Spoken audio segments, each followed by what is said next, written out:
കേന്ദ്ര ആഭ്യന്തരമന്ത്രി അമിത്ഷാജി രാജ്യസഭയിൽ 1.5 മണിക്കൂർ നടത്തിയ പ്രസംഗത്തിലെ വെറും 15 സെക്കൻഡാണ് കോൺഗ്രസ് ഇങ്ങനെ പ്രചരിപ്പിക്കുന്നത്. എന്നാൽ അംബേദ്കറെക്കുറിച്ച് രാജ്യസഭയിൽ അമിത്ഷാജി എന്താണ് പറഞ്ഞത്? നമുക്കതിൻ്റെ മലയാളമൊന്ന് പൂർണ്ണമായി കേൾക്കാം. अम्बेडकर अम्बेडकर अम्बेडकर अम्बेडकर अम्बेडकर अम्बेडकर इतना नाम अगर भगवान का लेते तो 7 जन्मों तक स्वर्ग मिल जाता. मान्यवर अभी एक ആദരണീയ സഭാപതിജി, ഇപ്പോൾ നമ്മുടെ രാജ്യത്തൊരു ഫാഷനായിട്ടുണ്ട് അംബേദ്കർ അംബേദ്കർ അംബേദ്കർ അംബേദ്കർ എന്തു പറഞ്ഞാലും അംബേദ്കർ. ഇത്രയും തവണ ഭഗവാന്റെ നാമം ഉച്ചരിച്ചിരുന്നെങ്കിൽ അവർക്ക് 7 ജന്മത്തേക്ക് പുണ്യം ലഭിക്കുമായിരുന്നു. നല്ല കാര്യം തന്നെ, അവർ ചെയ്തോട്ടെ. ഖർഗേജി, ഞാൻ പറയുന്നത് മുഴുവൻ കേൾക്കൂ. ഞാൻ വിശദമായി പറയാം. എനിക്ക് തീർച്ചയായും ഇത് സന്തോഷമുള്ള കാര്യം തന്നെയാണ്. നിങ്ങളിങ്ങനെ എല്ലാ ദിവസവും 100 തവണ അംബേദ്കർജിയെക്കുറിച്ച് പറയുന്നത് നല്ല കാര്യം തന്നെയാണ്. പക്ഷേ നിങ്ങൾ അംബേദ്കർജിയോട് എന്താണ് ചെയ്തത് അതുകൂടി ജനം അറിയണ്ടേ?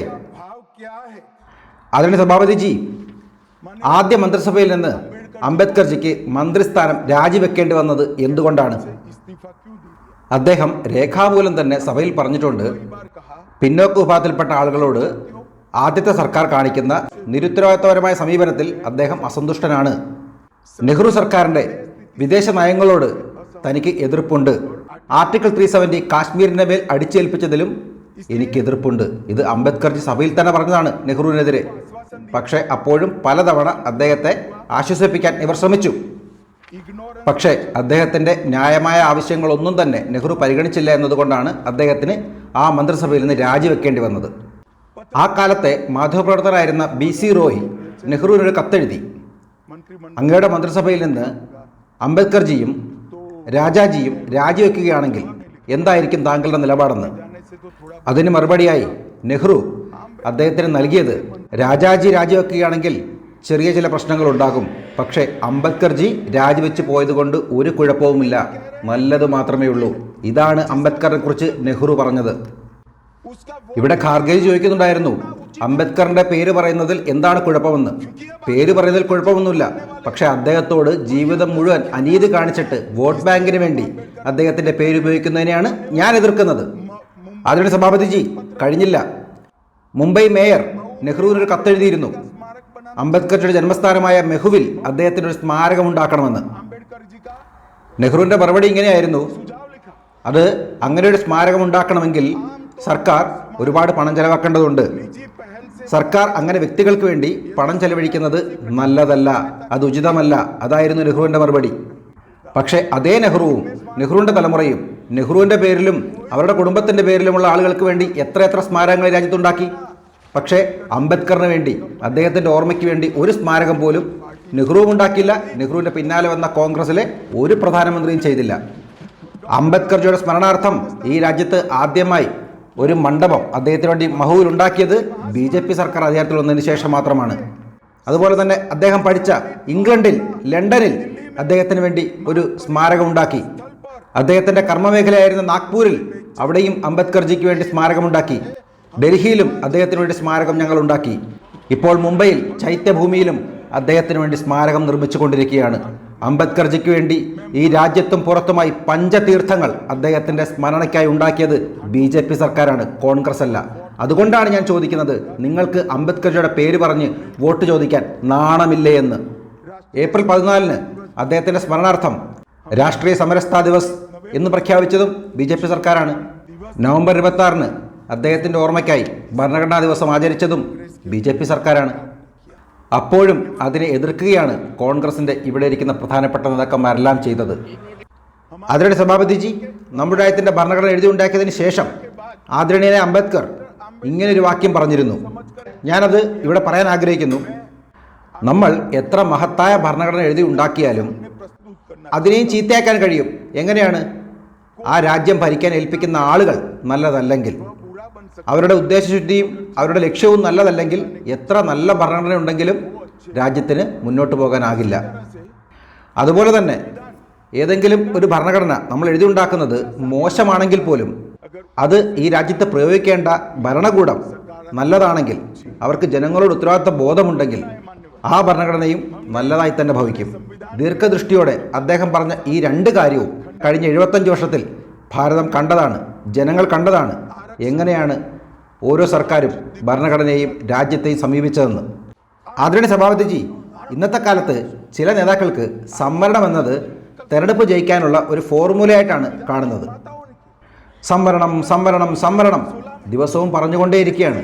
പക്ഷേ സംവരണം എന്നത് ഇന്നത്തെ കാലത്തുണ്ടായ ഒരു കാര്യമല്ല, ഭരണഘടന എഴുതിയുണ്ടാക്കിയ കാലത്തേ ഉണ്ടായിരുന്നു. ആർട്ടിക്കിൾ 15-ലും 17-ലും പ്രകാരം SC ST OBC വിഭാഗത്തിന് സംവരണം നൽകണമെന്നുള്ള തീരുമാനമുണ്ടായിരുന്നു, അതിനുള്ള പ്രൊവിഷൻ ഉണ്ടായിരുന്നു.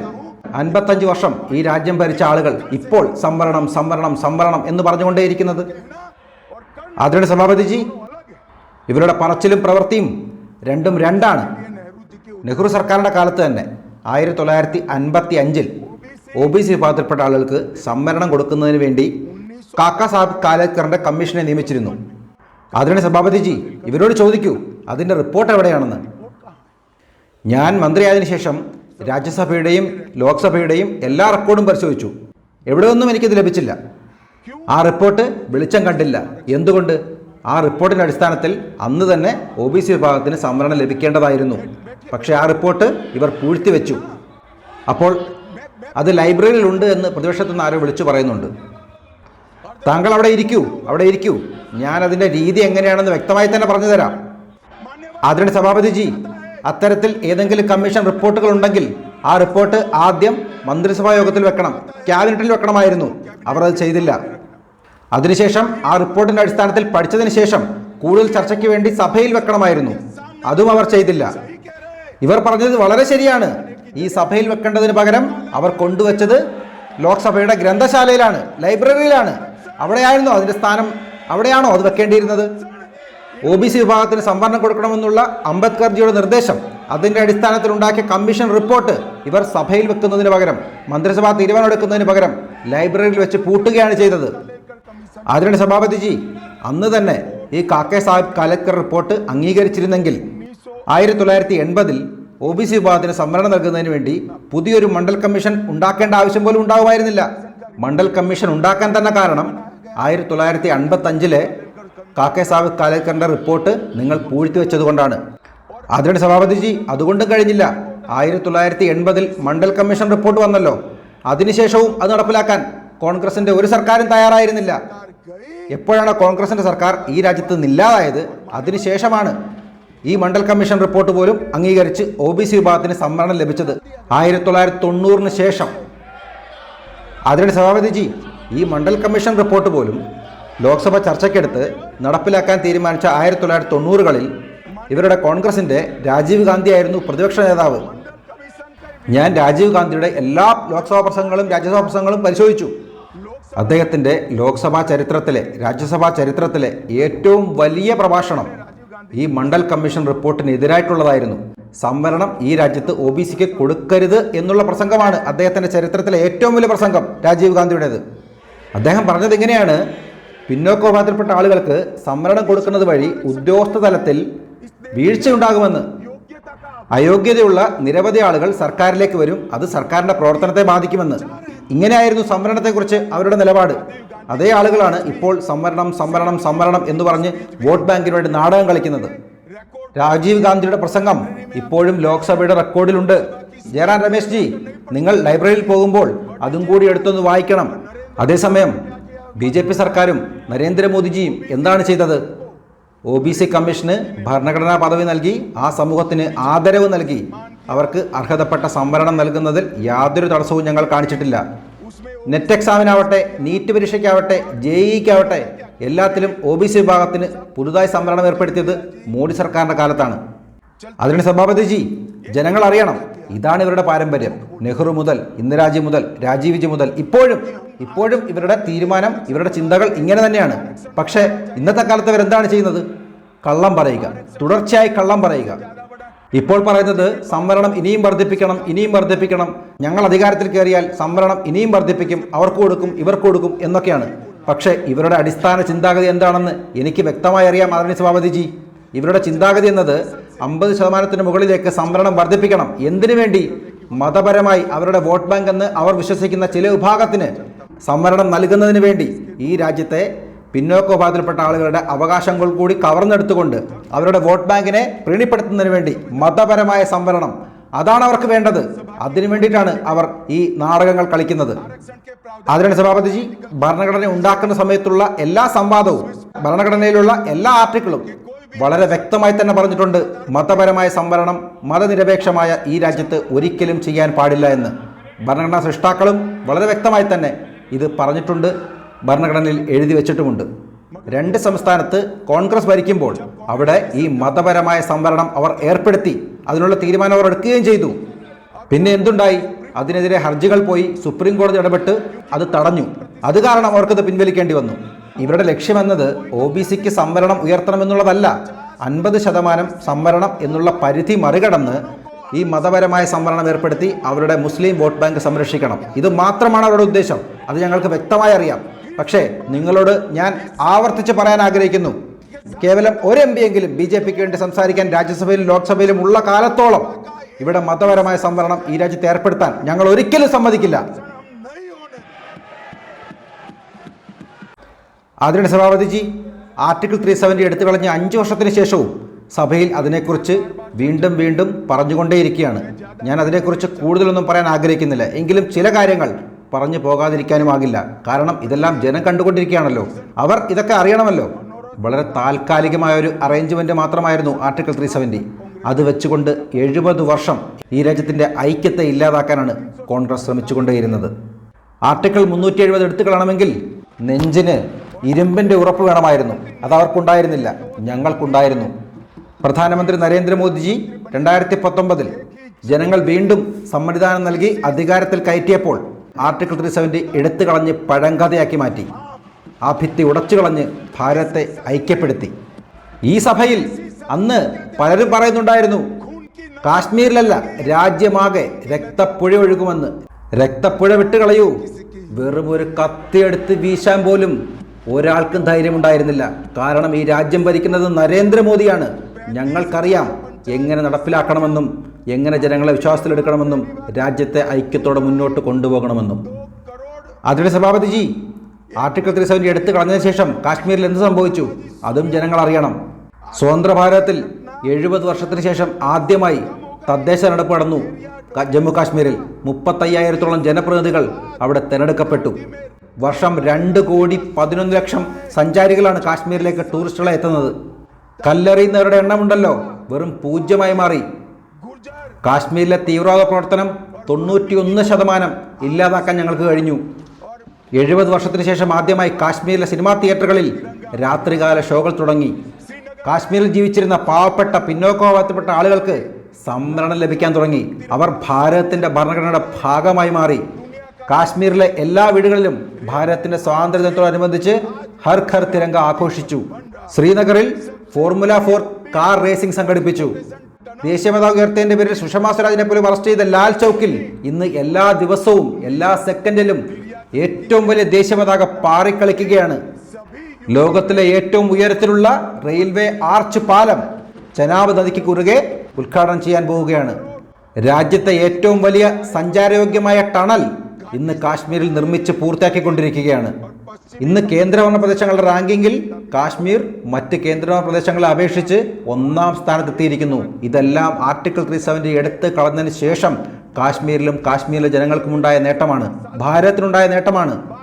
ആർട്ടിക്കിൾ 370 എടുത്ത് കളയുന്നതിന് മുമ്പ് 70 വർഷത്തിൽ കാശ്മീരിലേക്ക് എത്തിയ വിദേശ നിക്ഷേപം എന്ന് പറയുന്നത് വെറും 12,000 കോടി രൂപ മാത്രമായിരുന്നു. കഴിഞ്ഞ 5 വർഷത്തിൽ മാത്രം 1,95,000 കോടി രൂപ വിദേശ നിക്ഷേപം കാശ്മീരിലേക്ക് എത്തിക്കാൻ ഞങ്ങൾക്ക് കഴിഞ്ഞു. 4.5 ലക്ഷം ഭക്തരാണ് അമർനാഥ് യാത്രയിൽ പങ്കെടുത്തത്. മാത്രമല്ല കുപ്വാരയിലെ ശാരദാ മന്ദിർ ക്ഷേത്രത്തിൽ 600 വർഷത്തിന് ശേഷം ആദ്യമായി അവിടെയുള്ള ജനങ്ങൾ സമാധാനത്തോടെ സന്തോഷത്തോടെ ദീപാവലി ആഘോഷിച്ചു. ഇവരോട് ചോദിക്കുന്നുണ്ടായിരുന്നു, ആർട്ടിക്കിൾ 370 എടുത്തു കളഞ്ഞതിന് ശേഷം എന്ത് മാറ്റമാണ് ഉണ്ടായതെന്ന്. ഈ പ്രതിപക്ഷത്തിരിക്കുന്ന കോൺഗ്രസിന്റെ വർഗീയ പ്രീണനത്തിന്റെ കട പൂട്ടേണ്ടി വന്നു. അതാണ് ആർട്ടിക്കിൾ 370 എടുത്തു കളഞ്ഞതിന്റെ ഏറ്റവും വലിയ നേട്ടം. അതിന്റെ സഭാപതിജി, ഇതുകൂടി പറയാതെ പോകാനാകില്ല. കോൺഗ്രസിന്റെ ഒരു പ്രധാനപ്പെട്ട നേതാവ് തന്നെ ഈ സഭയിൽ നിന്നുകൊണ്ട് വീര സവർക്കറിനെ അപമാനിക്കുന്ന രീതിയിൽ ചില പരാമർശങ്ങൾ നടത്തി. അത് ഇവിടെ റിപ്പീറ്റ് ചെയ്യാൻ പോലും ഞാൻ ആഗ്രഹിക്കുന്നില്ല. പക്ഷേ എങ്കിലും എനിക്കതിന് മറുപടി പറയേണ്ടതുണ്ട്. വീര സവർക്കറിന് മുമ്പുള്ള ആ വീറുണ്ടല്ലോ, അത് ഏതെങ്കിലും രാഷ്ട്രീയ പാർട്ടിയോ ഏതെങ്കിലും ഭരണകൂടമോ നൽകിയതല്ല. ഈ രാജ്യത്തെ സ്നേഹിക്കുന്ന 140 കോടി ജനങ്ങൾ അദ്ദേഹത്തിന് അംഗീകരിച്ച് നൽകിയ പട്ടമാണ് വീർ സവർക്കറിലെ വീർ എന്നത്. ആദരണീയ സഭാപതിജി, ഈ രാജ്യത്തിന് വേണ്ടി ജീവിച്ചു മരിച്ച ഒരു മഹാനുഭാവന മനുഷ്യനെക്കുറിച്ച് ഈ രീതിയിൽ രാജ്യത്തെ ഏറ്റവും വലിയ ഈ സഭയിൽ നിന്നുകൊണ്ട് പറഞ്ഞത് എത്ര മോശമാണ്. കുറച്ചു കാലമായി ഇവർ ഈ നുണ പറച്ചിൽ തുടങ്ങിയിട്ട്, അതുകൊണ്ട് തന്നെ എനിക്കതിന് മറുപടി പറഞ്ഞേ മതിയാകൂ. വളരെ വ്യക്തമായി തന്നെ ഞാനിത് പറയാൻ ആഗ്രഹിക്കുന്നു, സഭയുടെ റെക്കോർഡിൽ വെക്കാൻ ആഗ്രഹിക്കുന്നു. 1857 മുതൽ 1947 വരെയുള്ള നമ്മുടെ സ്വാതന്ത്ര്യ സമരത്തിൻ്റെ പൂർണ്ണമായ ചരിത്രത്തിൽ ഏതെങ്കിലും ഒരു വ്യക്തിക്ക് തൻ്റെ ജീവിതത്തിൽ ഇരട്ട ജീവപര്യന്തം ലഭിച്ചിട്ടുണ്ടെങ്കിൽ ഒരേ ഒരാൾ വീർ സവർക്കർക്കാണ്. രാജ്യത്തെ ഏറ്റവും ക്രൂരമായ ജയിലായ ആൻഡമാൻ നിക്കോബാറിലെ കാലാപാനി ജയിലിൽ ഒരു കുടുംബത്തിലെ 2 സഹോദരന്മാർ പരസ്പരം ഒന്ന് കാണാൻ പോലും കഴിയാതെ 10 വർഷത്തോളം ആ കാലാപാനി ജയിലിൽ കഴിച്ചുകൂട്ടിയ 2 സഹോദരങ്ങൾ. അതുപോലെ ഒരു കുടുംബത്തെ എടുത്തു കാണിക്കാൻ നമ്മുടെ ചരിത്രത്തിൽ വേറൊന്നില്ല. ആ കുടുംബത്തെയാണ് ഇവർ അപമാനിക്കുന്നത്. അതിന്റെ സഭാപതിജി, അദ്ദേഹം മറാഠിയിൽ ഇങ്ങനെ എഴുതിയിട്ടുണ്ട്: तुझ साठी मरण ते जनन, तुझ बिन जनन ते मरण. ഹേ ഭാരതഭൂമി, അങ്ങയ്ക്ക് വേണ്ടി മരിക്കുന്നത് എനിക്ക് ജീവിതത്തിന് തുല്യമാണ്. ഭാരതാംബെ, അങ്ങില്ലാതെയുള്ള ജീവിതം എന്നത് എനിക്ക് മരണത്തിന് തുല്യമാണ്. ഈ രീതിയിൽ ഇത്രയും മഹാനായ ഒരു ദേശഭക്തനായ ഒരു സ്വാതന്ത്ര്യ സമര സേനാനിയെക്കുറിച്ച്, അദ്ദേഹത്തിൻ്റെ കുടുംബത്തെക്കുറിച്ച് ഇത്രയും മോശമായ വാക്കുകൾ ഈ സഭയിൽ പറയുന്നത് എന്തു മര്യാദയാണ്? എന്താണ് ദേശഭക്തി എന്നത്? ഏതെങ്കിലും ഒരു പ്രത്യേക രാഷ്ട്രീയ പാർട്ടിയിലുള്ളവർക്ക് മാത്രം പറഞ്ഞിട്ടുള്ളതാണോ? രാജ്യത്തിന് വേണ്ടി ജീവൻ ബലികഴിക്കുന്ന ബലിദാനികൾക്ക് എന്തെങ്കിലും മതത്തിന്റെ പേരിൽ പ്രത്യേക പരിഗണന നൽകേണ്ടതുണ്ടോ? അതിന് സഭാപതിജി, ഇവർ ഞങ്ങൾ പറയുന്നത് കേൾക്കണ്ട, ഞങ്ങളെ വിശ്വസിക്കണ്ട. ഇന്ദിരാജിയുടെ 2 വാക്യങ്ങൾ ഞാനിവിടെ പറയാൻ ആഗ്രഹിക്കുന്നു. അതെങ്കിലും നിങ്ങൾ മനസ്സോടുകൂടി കേൾക്കൂ. ആദ്യത്തേത് 1968 സവർക്കർജിയുടെ മരണശേഷം ഇന്ദിരാജി പറഞ്ഞതാണ്. വീർ സവർക്കർ വളരെ മഹാനായ ഒരു സ്വാതന്ത്ര്യ സമര സേനാനിയാണ്. അദ്ദേഹത്തിൻ്റെ പേരെന്നത് സാഹസത്തിൻ്റെ പര്യായമാണ്. മഹാനായ വിപ്ലവകാരി രാജ്യത്തെ നിരവധി ആളുകൾക്ക് സ്വാതന്ത്ര്യ സമരത്തിൽ പ്രചോദനം നൽകിയിട്ടുണ്ട്, ജീവിതത്തിന് പ്രേരണ നൽകിയിട്ടുണ്ട്. മാത്രമല്ല, അതിനുശേഷം അദ്ദേഹത്തിൻ്റെ ജന്മശതാബ്ദിക്കും ഇന്ദിരാഗാന്ധി ഇങ്ങനെ പറഞ്ഞിട്ടുണ്ട്: ബ്രിട്ടീഷ് സർക്കാരിനെതിരെ രാജ്യത്തിൻ്റെ സ്വാതന്ത്ര്യത്തിനു വേണ്ടി പോരാടിയ ഭാരതത്തിൻ്റെ മഹത്തായ ആ പുത്രനെ ഞാൻ കോടി സ്മരണാഞ്ജലി അർപ്പിക്കുന്നുവെന്ന് പ്രധാനമന്ത്രിയായിരുന്ന കാലത്ത് തന്നെ ഇന്ദിരാഗാന്ധി പറഞ്ഞിട്ടുണ്ട് സവർക്കറിനെ കുറിച്ച്. അദ്ദേഹത്തിൻ്റെ പ്രവൃത്തിയും അദ്ദേഹത്തിൻ്റെ സാഹസികമായ ജീവിതവും നിരവധി ഭാരതീയർക്ക് പ്രചോദനമാണ്. ഇവർ ഞങ്ങൾ പറഞ്ഞത് കേൾക്കണ്ട, ഇന്ദിരാഗാന്ധി സവർക്കറിനെ കുറിച്ച് പറഞ്ഞതാണ് ഞാൻ പറഞ്ഞത്. അതെങ്കിലും ഇവർക്ക് മനസ്സിലാക്കിക്കൂടെ? ഇനിയെങ്കിലും ആ മനുഷ്യനെ ദയവായി ഈ രീതിയിൽ വലിച്ചിഴക്കരുത് എന്ന് ഞാൻ അപേക്ഷിക്കുന്നു. നിങ്ങൾ അദ്ദേഹത്തെ അംഗീകരിച്ചില്ലെങ്കിലും അദ്ദേഹത്തെ നിന്ദിക്കരുത്, അപമാനിക്കരുത്. ആദരണീയ സഭാപതിജി, അങ്ങയിലൂടെ ഞാൻ ഈ രാജ്യത്തെ എല്ലാ ജനങ്ങളോടും, എല്ലാ രാഷ്ട്രീയ പാർട്ടി പ്രവർത്തകരോടും നേതാക്കന്മാരോടും പറയാൻ ആഗ്രഹിക്കുന്നു: ഈ രാജ്യത്തിന് വേണ്ടി ബലി കഴിച്ച ബലിദാനികളെ ഏതെങ്കിലും മതത്തിൻ്റെ പേരിലോ ഏതെങ്കിലും രാഷ്ട്രീയ പാർട്ടിയുടെ പേരിലോ വേർതിരിച്ച് കാണരുത്. രാജ്യത്തിനു വേണ്ടി പോരാടിയ വീരന്മാർ ഏത് പാർട്ടിയിൽപ്പെട്ടവനാണെങ്കിലും അവൻ രാജ്യത്തിൻ്റെ വീരൻ തന്നെയാണ്.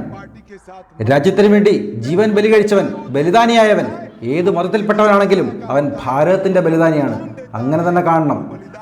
ആദരണീയ സഭാപതിജി, ഞാൻ ആഗ്രഹിക്കുന്നു ഈ ചർച്ചകൾക്ക് ശേഷം ഈ രാജ്യത്തെ ജനങ്ങൾ തന്നെ ഇവരുടെ ഈ നാടകങ്ങളെ ചോദ്യം ചെയ്യുമെന്ന്.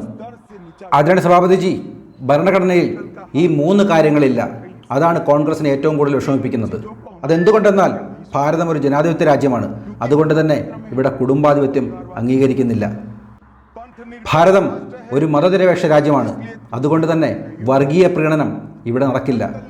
ഇത് ജനങ്ങളുടെ പുരോഗതിക്ക് വേണ്ടി ഭരിക്കുന്ന ജനങ്ങളുടെ സർക്കാരാണ്. അതുകൊണ്ട് തന്നെ ഇവിടെ അഴിമതിയും വെച്ചു കുറിപ്പിക്കാനാകില്ല.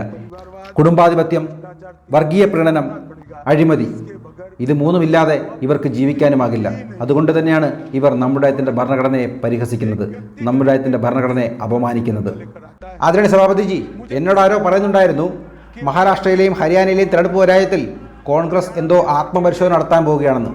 എൻ്റെ അനുഭവത്തിൻ്റെ വെളിച്ചത്തിൽ ഇത്രയും കാലത്തെ എൻ്റെ പരിചയസമ്പത്ത് പ്രകാരം ഞാൻ അവർക്കൊരു ഉപദേശം കൊടുക്കാൻ ആഗ്രഹിക്കുന്നു. നിങ്ങൾ കൂടുതലൊന്നും പഠിക്കേണ്ടതില്ല. നിങ്ങൾ ചില മാറ്റങ്ങൾ മാത്രം വരുത്തിയാൽ മതി. ജനങ്ങൾ നിങ്ങളെ അംഗീകരിക്കും.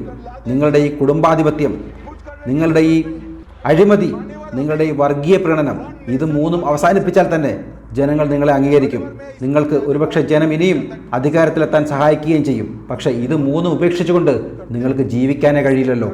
അതാണല്ലോ പ്രശ്നം.